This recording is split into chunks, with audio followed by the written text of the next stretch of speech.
The key roles is basically as a journalist, our main job is to get our story out. So we get invited for events where we go and attend. It could be anything, either a program or a ministry event. And basically, we go there, we cover the whole thing, we come back and write the story and then send it in to the editor to be published. So as a daily basis, we don't go out every day. So on the days that we are in the office, we clear press releases, which means that basically we check our emails and then we look through and pick out those that are newsworthy, and then we write it out again to be published. We also do follow-up calls for news. So sometimes it's not all about events, like say if there's an issue that happens and then we are informed by our editor that we have to do a follow-up story on something, and then that's where we also have to make calls to the relevant people. So that's where our contact base comes in. We have to know the right people to call to ask the right questions as well.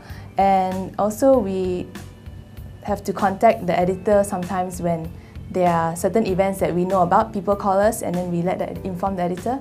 That's part of our responsibility. And also for feature stories, because I work on the education desk, so apart from the daily news, we also have a Sunday pull-out. And for that, we sometimes look for our own stories. So we have to think about what is relevant today in the news, and then think about how we can formulate a story from there. So if you're talking about kindergarten, maybe there's a big issue, then we interview parents on what other ways, alternative learning ways or things. So these are stories that we have to think of and come up on our own. Yeah. Actually, I never really knew from young that I wanted to be a journalist. When I was in high school, during my last year of high school, we had a subject on a little bit on media in English class. So while I was taking that subject, I thought it was quite interesting. It really grabbed my attention. And since I was pretty clueless anyway about what I wanted to do, I knew I didn't like maths. So I basically thought, okay, I'm going to pursue this further. And when it was time to send in university applications, I applied for media and communications. And then while I was in university, I did more on journalism. I took a few classes, and then I also looked for opportunities where I could just try writing and see if I liked it. And that's where I started sending in stories for the university newspaper.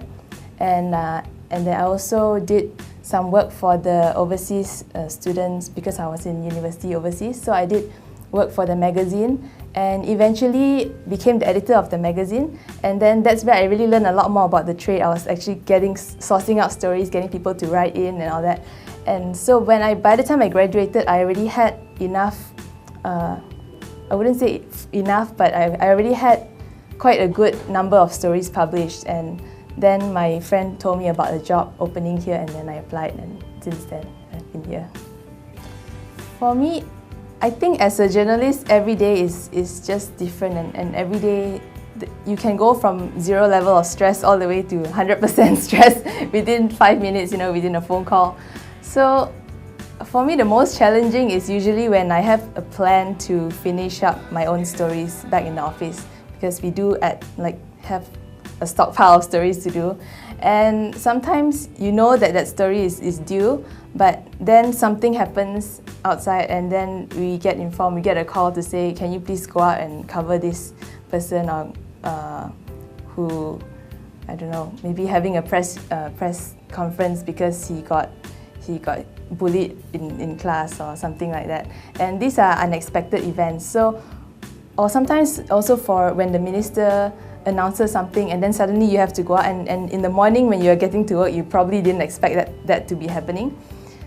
So it's challenging when you have to drop what you're doing, change your plans, go out, come back and cover the story. There's also another time when I actually went for an assignment with the minister, and I thought this would be a quick one, so I'll just go there, get the story, come back and write it. But what happened was the minister said 3 different things, so it had to be 3 different stories when I came back. Then when I was on the way back, I was also still getting calls from the office asking what's the update and things like that. So, I had to park my car at the side of the road and answer the call, and then after that quickly come back to the office. So those are rather the more chaotic days, and it's on and off in the job. Meeting people. I really like the fact that it's not a 9 to 5 in front of the office and every day you come to work, you see the same people in office. I mean, the people in office are great, but it's not a job where it's a routine. There's no routine. So it's refreshing every day that when you get an assignment, it's unexpected, and at the same time, you never know what's going to happen or who you're going to meet. Or if you think about, say you want to write a story about a particular career, I've seen people who deal with seahorses, very specific, and they tell me stories about how seahorses mate, and it takes 2 weeks, and I didn't know that before this. And then the next thing you know, you're meeting a pilot and he tells you about flying a plane. So it's always interesting, and that keeps me going. That keeps me wanting to come to work every day. I also enjoy the fact that we get to listen to people's stories and then share it with everyone else, and then get paid for it. So really, it's a good. I wouldn't think of my job as a job. It's just a work and play together in one. Okay, to be a journalist, I think it's a really great career because there's no maths involved. I mean, maybe minimal, and then you get to be the first to know things about certain issues that you're covering. You get to listen to it firsthand, and then you get to tell everybody else about it. It's also very exciting and very adrenaline pumping because you never know what's going to happen when you arrive. You don't know how the place is like. You drive there. Is there? When you have to go early because you're not sure if there's going to be parking or not, and then you arrive and you see that this whole scene is probably unexpected from what you had in your head previously. So it's a very exciting job, and it really is a very fulfilling job at the end of the day when you see your byline published. It's just a good job to be in.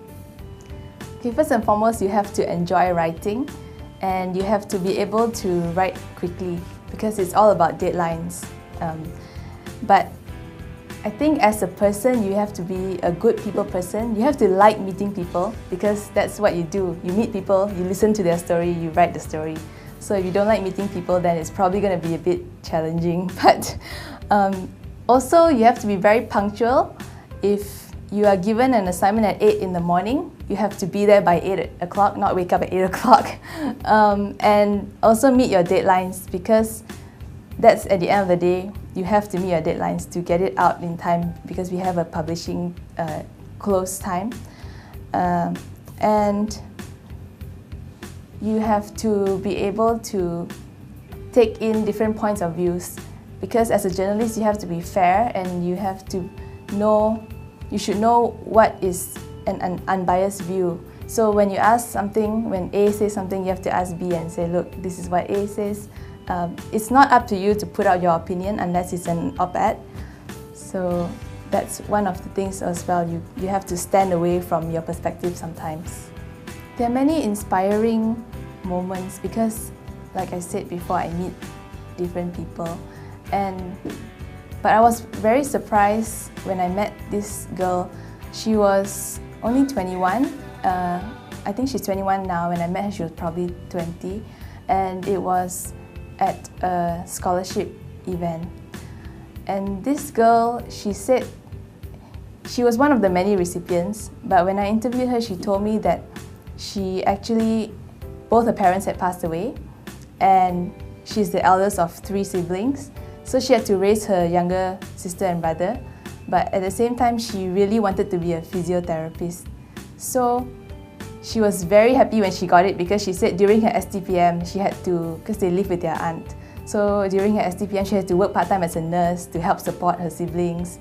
And even then, when she found out about the scholarship, she quickly applied, and even to get the application form, it took her a long time to just get one set of forms printed, and it was so precious to her that she had to take a taxi personally to hand it in. So it was very touching, and when I heard it, I never thought that, usually when you think about inspiring stories, you always think that the person has to be old or the person has to be, older and wiser where they can tell you back in the day what happened or what they did. But young people can really inspire you sometimes, and I came back that day and I thought about it after writing the story, and it just really changed the way I look at things and how I shouldn't take things for granted.